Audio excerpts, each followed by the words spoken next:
Já estamos no último bloco do programa Eclésia dessa noite, falando com Beto Iesus, que escreveu 2 livros, mas a gente está falando especialmente de um deles, que é o tema do programa Eclésia dessa noite, falando sobre 9 papas contra a destruição do mundo, que é o lançamento desse livro. Você pode adquirir no telefone que está no seu vídeo. Tenho certeza que se você assistiu desde o começo do programa, você já entendeu do que se trata, que é uma obra belíssima, uma obra histórica, uma obra de emoção, uma obra que tira mitos e lendas lançadas sobre esses grandes homens, esses 9 papas, que eu tenho certeza que você vai gostar muito da leitura, uma leitura dividida em contos, que faz com que a gente aprenda de maneira fácil, de maneira prazerosa. É um ótimo presente, se você quiser presentear alguém. E se você quiser adquirir, tenho certeza que você não vai ler uma vez só não, porque você vai voltar, porque tem tantas informações, tanta coisa para você aprender, você vai certamente ler mais de uma vez. O Beto é um produtor musical, o Beto tem uma carreira ligada à música. Mas tem um estúdio chamado Sun Trip Studio, em São Paulo. Em São Paulo? Sun Trip Studio. Você resolveu ser escritor para nossa sorte, para nossa alegria. Além desse livro que a gente está lançando hoje, tem outro livro aqui que está em minhas mãos também, que foi o primeiro livro do Beto, O Incansável Paulo de Tarso, também que é interessante, fica de repente esse assunto para uma outra oportunidade, mas tanto esse livro que eu estou mostrando para vocês sobre Paulo de Tarso, quanto o lançamento do livro que estamos fazendo hoje dos 9 papas, que a gente está falando aqui, ambos estão disponíveis aqui no nosso Dica 21 e você pode ter mais informações no site que está no seu vídeo ou também no telefone. Beto, tem muito papo para a gente falar pela gente, a gente já está no último bloco, não vai dar para falar certamente como a gente gostaria sobre todos, mas vamos fazer mais alguns comentários até o nosso tempo que a gente tem aqui. Vamos lá. E Paulo VI? Olha, Paulo VI, este livro aqui é um livro de contos. Então, a gente trata dos 9 últimos papas e a ação deles no intuito da paz. São todos contos, muitos assim que eu procuro varrer com curiosidade coisas que ninguém conhece, porque o que conhece você vai na Wikipédia e digita. Certo. Então, eu falo no caso de Paulo VI, da visita dele a Jerusalém. Eu descrevo as portas de Jerusalém. Eu descrevo como ele foi visitar doentes em Jerusalém. A gente está vendo a imagem aí de Paulo VI, numa visita que ele fez em Portugal, alguns anos atrás. Foi o primeiro papa a viajar de avião, né? Foi o primeiro papa a viajar de avião. Você narrou na história, no conto relacionado a Paulo VI, você narrou muito bem, você descreveu muito bem Jerusalém, as portas de Jerusalém, que aliás está muito presente no livro de Neemias, né? Isso, livro de Neemias. E além disso, você, de maneira brilhante, narrou o encontro dele com Antenágoras, que foi o representante ecumênico das igrejas ortodoxas. Primeira vez que aconteceu esse encontro em mais de 1000 anos. Não, digelou total. Essa é a volta de uma união de irmãos que tinham se perdido lá atrás. Agora, veja bem, eu acho que todo mundo que já foi a Jerusalém nessas excursões, se lê esse conto, vai dizer, eu não vi nada em Jerusalém. Eu esqueci de ver Jerusalém. Eu descrevo cada porta de Jerusalém, como aconteceu, a história e como foi a presença, porque no meio do Vaticano II deu aquela confusão, assim, os ânimos exaltados. Certo. E Paulo VI disse, eu vou esfriar a cabeça e vou dizer para todo mundo que está querendo discutir o seguinte, vamos olhar para Jesus, vamos olhar para aquele que nos ensinou em Jerusalém. E ele foi para Jerusalém nesse intuito, já com uma mão estendida para uma outra denominação, que é a denominação ortodoxa, e ainda atendendo aos doentes. Uma história que ninguém conhece e não tem na Wikipédia, porque eu arrumei isso aqui nos anais do estado de São Paulo. Olha que interessante. Eu arrumei isso numa fonte da Reuters. Então, amigo, não tem livro. Não é fácil encontrar em qualquer lugar, claro. Não, precisa muito tempo e muita vontade, viu? Eu posso te dizer. E é belíssima a história, porque ele era um homem muito intelectual, Montini, lutou contra o fascismo, entendeu? E ele deixou uma impressão, assim, talvez não tão carismática, mas diz o mito que ele chegou a evitar uma guerra nuclear, porque a mulher do grande líder lá da União Soviética era fã dele, e ele apelou, e não sei o que. São essas histórias não escritas e não reveladas que estão aqui. O grande cisma do Oriente ocorreu no ano de 1054. Isso. O primeiro encontro do Papa, né, com o líder da Igreja Ortodoxa, o líder ecumênico da Igreja Ortodoxa, foi justamente nesse ano de 1964. De 1054 a 1964. Tem uma curiosidade aqui, hein? Tem uma curiosidade. Outra coisa que é fenômeno. Tem alguma coisa que você pode contar pra gente? Não, agora. Ó, um técnico da RAI, um técnico de rádio da RAI... RAI é a televisão italiana. Rádio e televisão italiana. Sem permissão, ele gravou os dizeres deles. Ele gravou os dizeres deles. Ah, tá. Isso aí você contou muito legal lá no livro. Porque não era para ter gravado? Não era para ter gravado. E eu transcrevi. Quer dizer, você comprando esse livro, você vai ter acesso a ler o que Paulo VI, de forma emocional, um homem comum, humilde, falou para Antenágoras. Está descrito aí, é verdade. Está descrito. Isso foi um erro. Isso foi uma coisa que não devia existir. Graças a Deus que teve esse erro, né? Graças a Deus. Do técnico de rádio e televisão lá que não ia gravar, mas gravou sem querer e está aí para a posteridade. Está transcrito, 100%. Muito legal. Parabéns pelo esse trabalho mesmo de pesquisa, de garimpo aí, de história que você fez. Um comentário sobre o João Paulo I. João Paulo I é fantástico. O pessoal fala, mas só 33 dias encerra a conversa. Eu vou dizer assim, imagina que existe um iceberg de bondade andando pelo oceano. Existe aquele pontinha de gelo e lá embaixo aquele monte de gelo que move montanhas. Esse é João Paulo I, um homem humilde, pobre, que nasceu e chegou ao papado a imagem do Papa João Paulo fazendo bondades. Você sabe que quando ele era, eu contei essa história, quando ele era pequeno, eles não tinham dinheiro e ele trabalhava por pão. Olha Imagina só. você hoje, em 2016, você dizer que você trabalha por pão. Mas um pedaço de pão. Ele teve uma vida dedicada aos pobres. Mesmo. Pobre. Ele pegava, como criança, ele pegava, trabalhava, ganhava aquele pedaço do pão e dividia com os outros. Olha que bonito. Como ele teve um papado muito breve e ficou conhecido como Papa do Sorriso, a gente acaba lembrando só dele como Papa do Sorriso, mas tem uma história belíssima por trás. A gente tem pouco tempo, infelizmente nosso tempo está acabando, mas essa lenda que dizem que Papa João Paulo I teria sido assassinado e envenenado, o que você pensa disso? Isso é uma besteira, né? Isso tem que ser um grande energúmeno para pensar assim. O João Paulo I, na verdade, é o seguinte... Eu vou contar, está no livro e você vai poder conferir aqui. Vou tentar ser breve. Tá. É assim, a mãe dele descuidou dele quando ele tinha 6 anos, fazendo a comida lá. Eles eram muito pobres e no meio da neve ele foi brincar lá na neve. Certo. Quando ele já voltou com uma forte pneumonia. Quem salvou ele foi o exército italiano que já estava alocado na região dele. Certo. Entendeu? A partir daí ele nunca mais teve saúde. Eu creio até que se... os irmãos e mãe, ninguém teve problemas cardíacos. Eu acho que esse problema cardíaco talvez até tenha se agravado disso. E ele sempre teve uma saúde precaríssima, ele teve que parar a estudos, ir para sanatórios com pneumonia. E quando ele foi eleito Papa, ele falou assim, dessa massa não se faz nhoque. Ele, na verdade, ele aceitou o papado como um martírio e na certeza de que ele ia durar pouco, pelo estresse. E sabendo que ele tinha um problema grave de saúde, né? Sabia que tinha um problema de saúde. Ele era um passarinho. Ele comia lá em Veneza, diz que ele chamava os mendigos, comia com os mendigos, já cardeal. Ele era um passarinho. Matar ele não era nada. Simplesmente eu acho que a medicina da época não segurou. Um dia, com aquele estresse, tudo eu, ele morreu.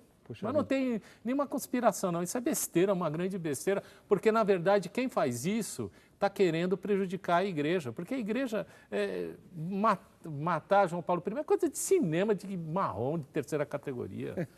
Tá aí, então, uma fonte sólida de estudo do Beto, compilada nesse livro, para você conhecer um pouco mais sobre João Paulo I, que a gente não encontra em qualquer esquina. Agora, João Paulo II, o grande na sequência, né? Claro que teria que estar presente aí, né? O libertador dos povos do leste. Agora, aqui, eu falo muito das mulheres, a relação dele com as mulheres. Você sabe que ele demorou o processo de santificação dele, porque aquela polonesa, Potauska lá, eles achavam que talvez ele tivesse tido um caso e não sei o quê. Gente que para falar mal sempre tem. Tá, eu já sei que você está me referindo. Aquela médica. Só lembrando, ele tinha uma médica que foi amiga dele desde a juventude, ela se mudou para os Estados Ele Unidos. era amigo do marido dela. Do casal, na verdade. Do casal e dos filhos. Então, e ele continua a correspondência com essa amiga dele, mas correspondências literárias, filosóficas, porque ele era muito voltado para esses estudos, é claro, um grande intelectual, e ela também. E tanto o marido quanto ela mantiveram durante muitos anos essa correspondência. Quando ela morreu, houve uma imprensa sensacionalista que trouxe à tona assim, olha, Papa João Paulo II mantinha cartas, trocava cartas com mulher casada. Ué, é verdade, mas também trocava com o marido. Não, posso dar Isso o é uma lado coisa técnico? boba, pois não. O lado técnico. Primeiro, ele era amigo do marido. Certo. Segundo, essa mulher era uma psiquiatra. Terceiro, ela fornecia estofo teórico para as questões de família. Quando ele tinha questões complicadas de família, ele recorria a ela. Naturalmente, porque ela era uma especialista nisso. E ele a conheceu porque ele foi tratar, olha só, João Paulo II, como um padre comum, ele tratava das pessoas que tinham traumas de guerra, Olha só. psicológicos de guerra. Ele conheceu o marido dela, depois ela. E então isso gerou um monte de cartas, inclusive cartas motivacionais, tipo... Eu acho isso, eu acho aquilo, o que você acha da família, o que você acha de contraceptivos. E, inclusive, eu narro aqui o grande milagre que o Padre Pio fez. Nós já comentamos isso no programa, isso é sensacional. É sensacional porque é comprovado. Ele recorreu em vida, o Papa João Paulo II recorreu em vida ao São Padre Pio para que... Bom, não vou contar não. Não, e outra coisa, ó, aqui no livro eu tenho a data da carta, eu tenho a carta...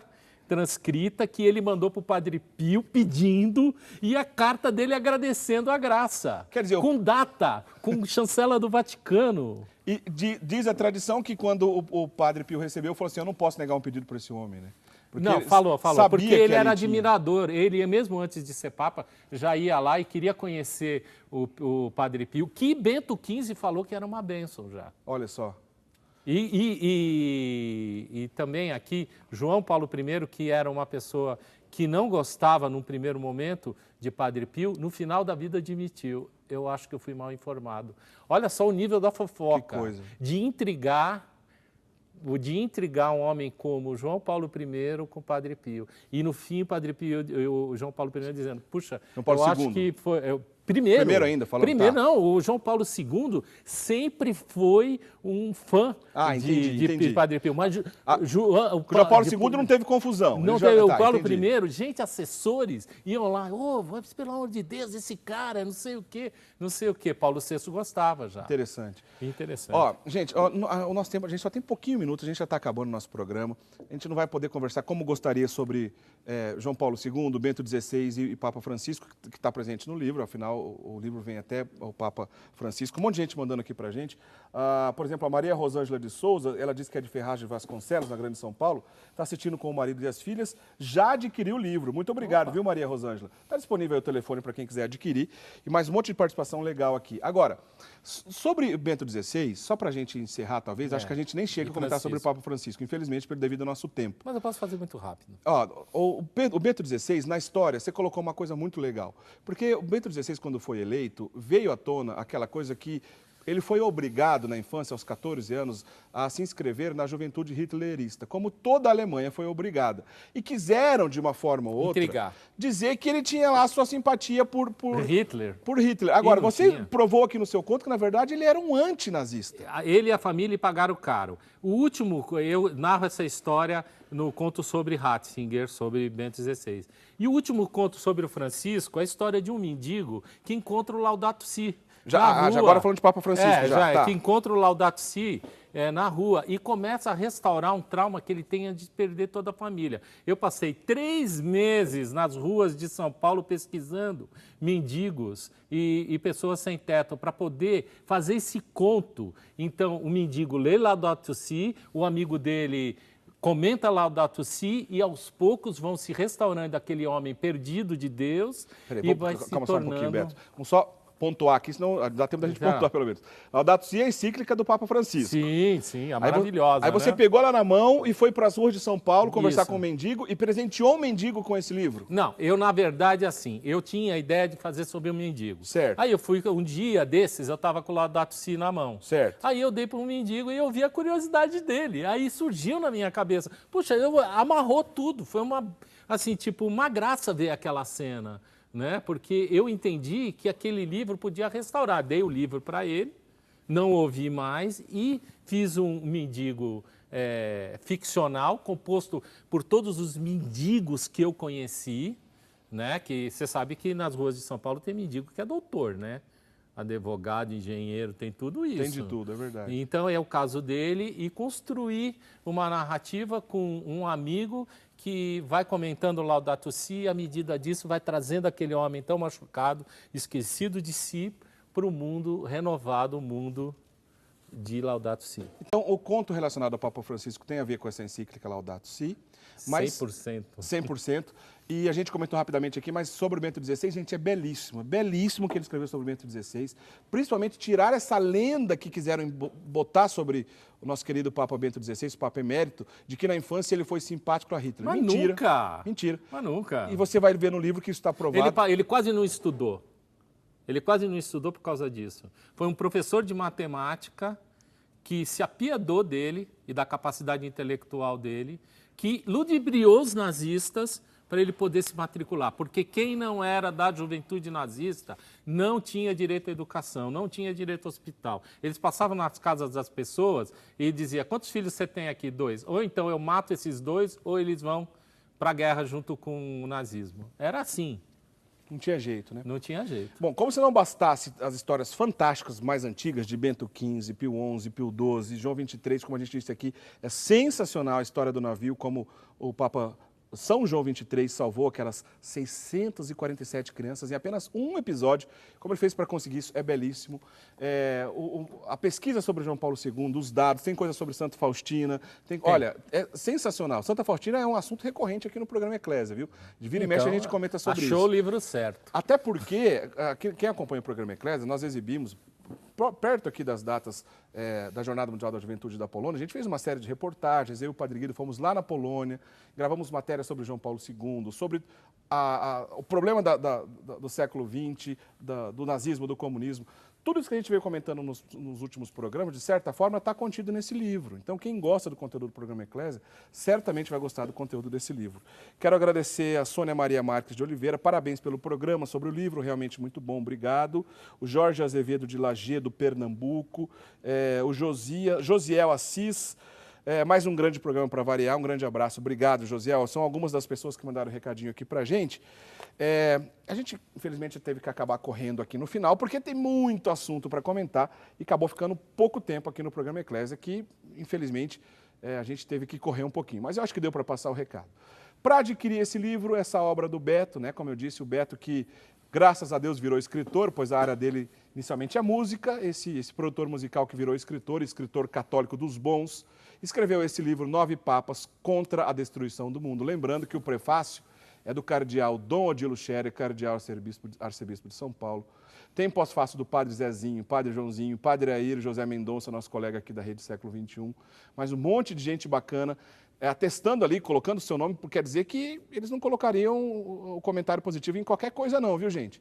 Uma grande obra do Beto, que está aí disponível, então, para quem quiser comprar. O lançamento desse livro aqui, hoje na Associação do Senhor Jesus, na Rede Século XXI, aliás, foi publicado aqui pela Associação do Senhor Jesus. O outro livro do Beto, que eu comentei rapidamente sobre Paulo de Tarso, também está disponível no mesmo contato. Quem sabe você possa adquirir os dois e ter na sua casa mesmo esse grande conteúdo de pesquisa que o Beto preparou para a gente. Beto, eu quero agradecer a sua presença aqui. Olha, a gente eu que agradeço. Está acabando o programa Eclésia de hoje. Seja bem-vindo e outra oportunidade, vote conosco, tá bom? Muito obrigado. Olha, eu queria agradecer a vocês todos aqui da associação, essa obra tão especial, agradecer aos telespectadores por ter assistido a gente todo esse tempo e obrigado a todos, enfim, a você, foi ótimo estar aqui. Em 10 segundos, se você tivesse que escolher um desses 9, quem é o maior, quem você escolheria? O quê? Um desses 9 papas, quem é o maior, quem você escolheria? Em 10 segundos. O maior papa é Jesus Cristo, eles são todos vigários de Cristo na Terra. Gostei da resposta, gostei, parabéns. Gente, o programa Eclésia de hoje se encerra aqui, na semana que vem o Padre Guido volta, vamos falar sobre o Pentateuco, os primeiros livros da Bíblia, vamos fazer um estudo bíblico com o Padre Guido, que é especialista no assunto. O Padre Guido Montinelli, semana que vem está de volta. Um grande abraço, até semana que vem, tchau, tchau, gente, até lá.